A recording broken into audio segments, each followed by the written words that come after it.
हिंदी कहानियां सुनने के लिए वीके एंटरटेनमेंट के चैनल को सब्सक्राइब करना ना भूलें और साथ ही लगा बेल आइकन भी जरूर दबाएं। नमस्कार दोस्तों, मैं हूं आपकी अपनी पिया सिंह नेगी और चैनल वीके एंटरटेनमेंट बाय पिया सिंह नेगी पर लेकर आती हूं ढेर सारी कहानियां। तो आज कहानी के पिटारे में से निकली है ये कहानी जिसे लिखा है डॉक्टर सरला सिंह जी ने। इस कहानी का नाम है एक थी मीता। मीता गांगुली हमारे विद्यालय की सबसे खूबसूरत लड़की थी। सभी लड़कियां उससे ईर्ष्या करती थी। मीता जितनी सुंदर थी उतनी पढ़ाई में भी तेज थी। पढ़ाई के साथ साथ ही खेलकूद में भी सबसे आगे थी। विद्यालय से लेकर दुर्गा पूजा के पंडाल तक उसके नृत्य और गायन की धूम थी। दूसरे शब्दों में कहा जा सकता है कि सही मायने में सर्व गुण संपन्न लड़की थी। उसकी आवाज में ना अजीब सी कशिश थी। लोग मंत्र मुग्ध होकर उसे सुना करते थे। भरतनाट्यम में उसे देखकर लगता था स्वर्ग की कोई परी नृत्य कर रही हो। उसका नाम लेते ही उसकी छवि आंखों के आगे आ जाती है। उसका हमेशा मुस्कुराता हुआ चेहरा, उसकी मुस्कान पर सभी शिक्षिकाएं आकर्षित सी हो जाती थी। उसे हमेशा ही कक्षा में प्रथम स्थान मिला करता था। हम लोग हमेशा यही सोचते थे कि इसका भविष्य तो बहुत ही उज्जवल है, हर क्षेत्र में अव्वल। लेकिन सब कुछ शायद विधाता के अधीन ही है। हम मात्र कठपुतली हैं। सफल होने पर हम अपनी पीठ थपथपा लेते हैं, असफल होने पर विधाता को उसका उत्तरदायी बना देते हैं। हम समझ ही नहीं पाते कि मुख्य कर्ता धर्ता है कौन। कई बार सारी परिस्थितियों के अनुकूल होते हुए भी एक झटके से कुछ ऐसा हो जाता है कि हमारे हाथ से हमारी मंजिल छूट जाती और हम कुछ भी करने में असमर्थ होते। तब लगता है कि कुछ तो है। साथ ही एक बात और कि हमें अपने लक्ष्य से कभी भटकना नहीं चाहिए। एक साथ दो नाव पर पैर रखकर नदी पार नहीं की जा सकती। 12वीं की पढ़ाई करते समय तक मीता बहुत सही थी। सब कुछ ठीक ठाक चल रहा था। लेकिन 12वीं के बाद उसके कदम लड़खड़ाने लगे थे। उसको पता नहीं क्यों शिक्षा के बजाय किसी का आकर्षण आकर्षित कर लेता है। इतना सब कुछ होते हुए भी दुर्भाग्यवश वो पास में रहने वाले एक लड़के के चक्कर में फंस गई। वो पढ़ाई छोड़कर उससे विवाह के लिए माँ व पिता पर दबाव बनाने लगी। कुछ समय तक तो माँ पिता सभी रिश्तेदारों ने उसे समझाया। लड़का गरीब व बेरोजगार था। मीता भी कुछ नहीं करती थी और गृहस्थी की गाड़ी बातों से नहीं चला करती। लेकिन मीता नहीं मानी। हार कर उसके माँ बाप ने उसकी शादी उसी लड़के से करा दी। कुछ समय तक तो सब ठीक ठाक चला। आकर्षण का जादू खत्म होते ही और यथार्थ के धरातल पर पैर रखते ही वास्तविकता समझ में आ गई। अब महत्वाकांक्षा सिर उठाने लगी थी। आए दिन दोनों के बीच लड़ाई होने लगी।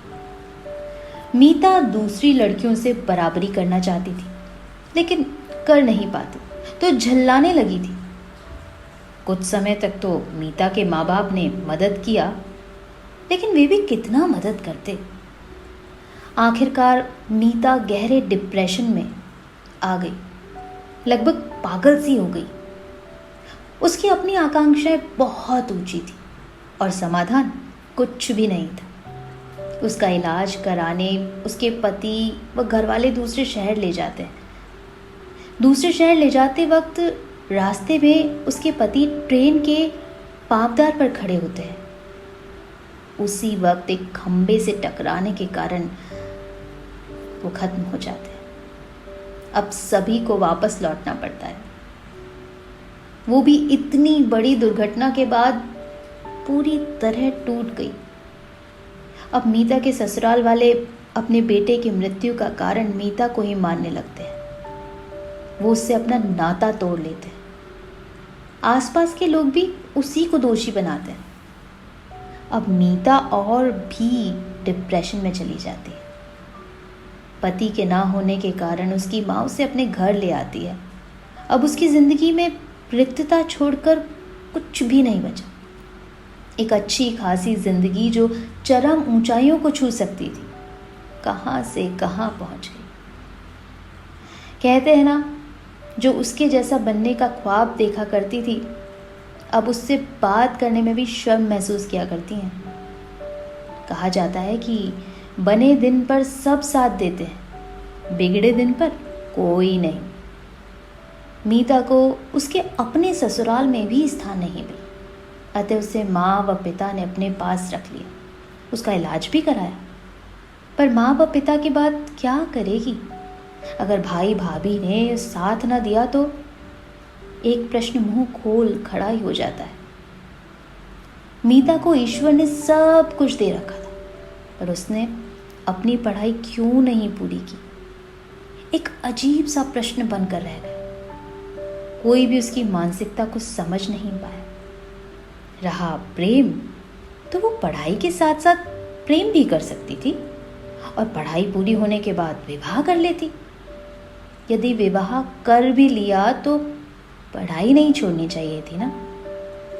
दोनों छोटी नौकरी करके ही अपना निर्वाह कर सकते थे, पर फिर वही कहना पड़ जाता है कि जिन्होंने अपने आप पर नियंत्रण नहीं किया, जिंदगी पर से भी उनका नियंत्रण छूट ही जाता है। और हमेशा उड़ान अपने पंखों से होती है, गैरों के पंखों से नहीं।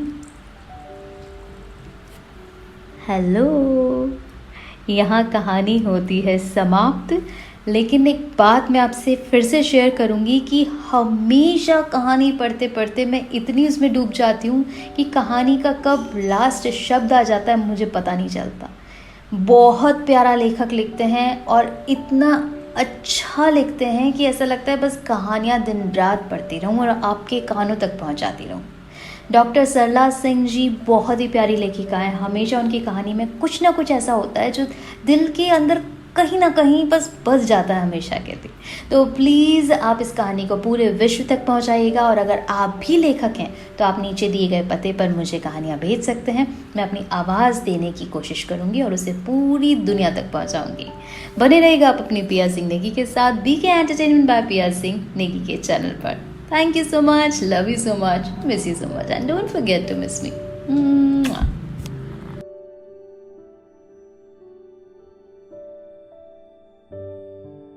हिंदी कहानियां सुनने के लिए चैनल को सब्सक्राइब जरूर करें।